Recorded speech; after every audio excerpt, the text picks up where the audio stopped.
Good morning, students. Welcome at my jazz classes. Today I will teach you one lesson of English literature, English reader book. The name of the lesson is The Two Gentlemen of Verona. It is written by S.J. Cronin. तो विद्यार्थी देखिए, मैं इसे English में पढ़ते जाऊंगा और आपका इसका हिंदी ट्रांसलेशन भी बताते जाऊंगा. So I am reading it. As we drove through the foothills of the Alps, two small boys stopped us on the outskirts of Verona. They were selling wild strawberries. Don't buy, warned the Logi, our cautious driver. You will get much better food in Verona beside these boys. तो देखिए, कहानी का शुरुआत कुछ इस प्रकार होती है कि लेखक अपने ड्राइवर लुगी के साथ गाड़ी में बैठकर अल्प पहाड़ की तरफ निकलते हैं. तो वेरोना के सामने ही दो लड़के दिखाई देते हैं और ये सभी है ना, ये जंगली बेर बेचते हुए नजर आते हैं. तो जो सावधानी में जो ड्राइवर था उसने कहा कि इन सभी का फल मत खरीदिए, इससे अच्छा फल या जंगली बेर हम लोग को वेरोना शहर में मिलेगी. और ये भी देख लीजिए कि ये दो बच्चे बिल्कुल गंदे दिख रहे हैं. तो एक लड़का फटा हुआ जर्सी पहना हुआ था और साथ में खाकी पैंट, और दूसरा एक ट्यूनिक पहना हुआ था, बिल्कुल ढीला ढाला. Yet gazing at the two little figures with their brown skins, tangled hair and dark earnest eyes, we felt ourselves strangely attracted. My companion spoke to the boys, discovered that they were brothers. Nicola, the elder, was 13, and Jacopo, who barely came up to the door handle of the car, was nearly 12. We brought out their biggest basket, then set off towards the town. अच्छा, ये दोनों जो बच्चे थे उनके चमड़े भूरे रंग के थे, उनके बाल फंसे या अनसूझे थे और चमकदार आंखें. उन दोनों को बच्चे को देखकर लिख कर हैं कि मैं और मेरे ड्राइवर आकर्षित हो गए. तो ड्राइवर ने उन सब से बात किया, लुकी नाम के ड्राइवर ने. तो पता चला कि एक का नाम था निकोला, जो 13 साल का था, और दूसरा भाई जेकोबो, जो 12 साल का था. तो एक बड़ा सा टोकरी में वे दोनों बेच रहे थे जंगली बेर. तो उन दोनों से मैंने यानी ड्राइवर और उनके और लेखक ये दोनों खरीदे और शहर की तरफ निकले. Next morning, coming out of the hotel, we saw our friends bent over shoe-shine boxes beside the fountain in the public square, doing a brisk business. We watched for a few moments, then as trade slackened, we went over. They greeted us with friendly faces. तो अगली सुबह को मैं यानी लेखक और उसके driver हम लोग जब बाहर निकले तो देखिए जहाँ पर मोची लोग बैठ के जूते चमकाते हैं वहीं बैठे हुए हैं, तो जूतों को चमका रहे हैं.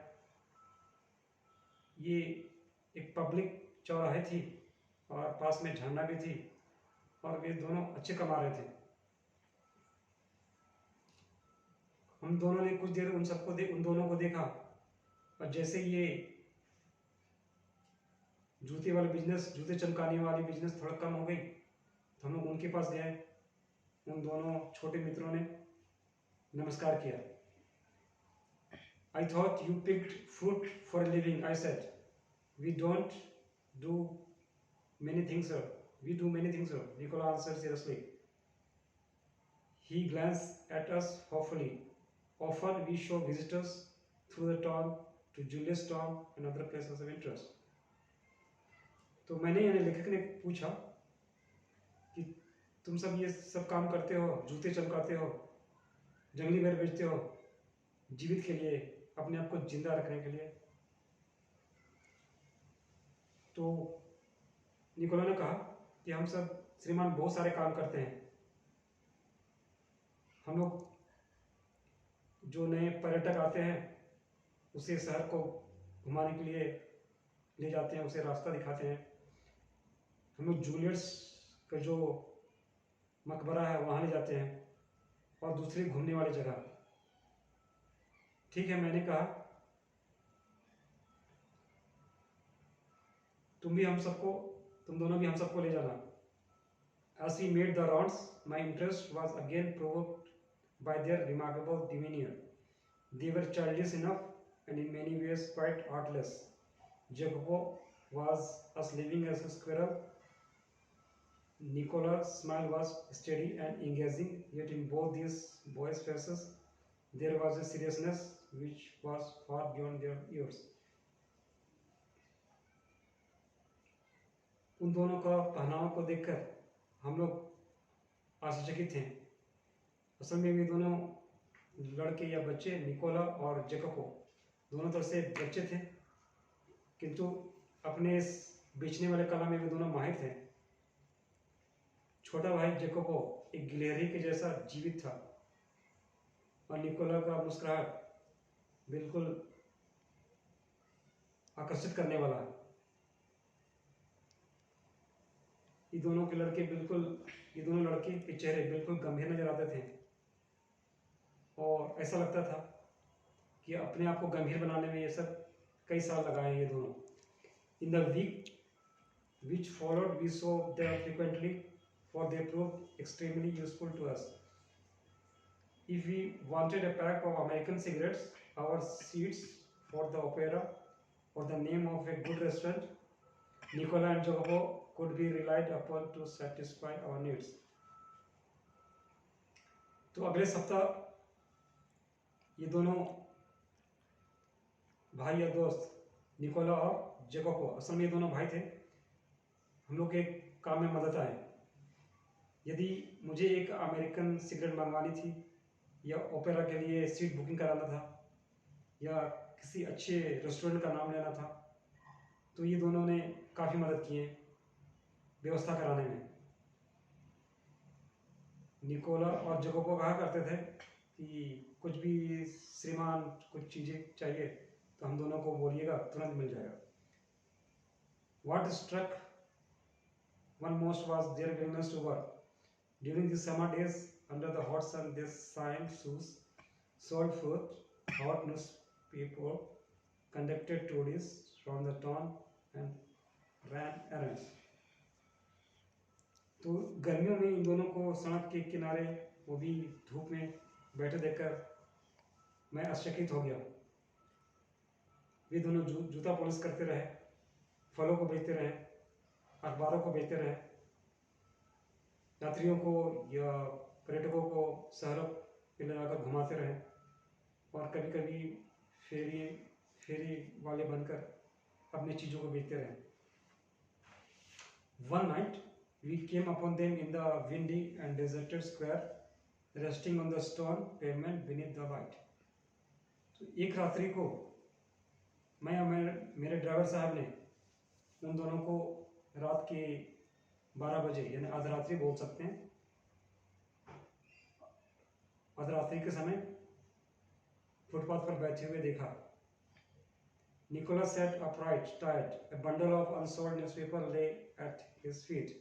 Jacopo, his head resting upon his brother's shoulder, was asleep. It was nearly midnight. तो निकोला बिल्कुल थका हुआ था,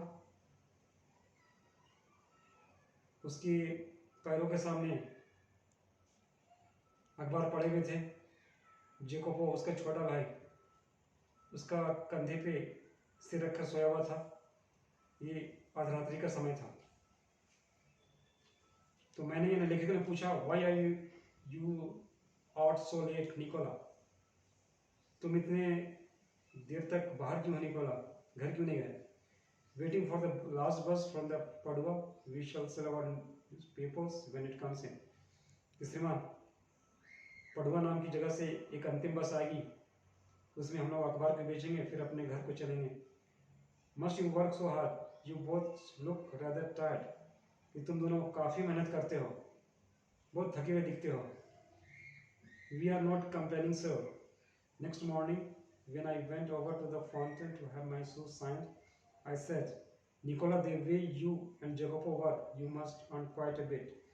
You spend nothing on clothes, you eat little enough. When I see you have a meals, it's usually black bread and figs. Tell me, what do you do with your money? तो जब लेखक ने कहा कि तुम सब बहुत थके हुए हो, तो दोनों ने कहा कि श्रीमान, हम लोग तो थके हुए हैं, किंतु हम लोग आपसे शिकायत नहीं कर रहे हैं। अगले सुबह फिर मैं और मेरा ड्राइवर हम दोनों जूते चमकाने के लिए बाहर निकले। तो मैंने कहा, निकोला, जिस प्रकार से तुम दोनों भाई मेहनत करते हो, उस प्रकार से तुम्हें पैसे नहीं मिलते हैं। तुम पैसे से अपने कपड़े खरीदते नहीं हो, बहुत कम खाते हो। जब भी मैं तुम्हें खाते हुए देखा हूँ तो काले रंग के ब्रेड खाते हो और फिग्स यानी अंजीर खाते हो। मुझे बताओ, बाकी पैसे से तुम क्या करते हो?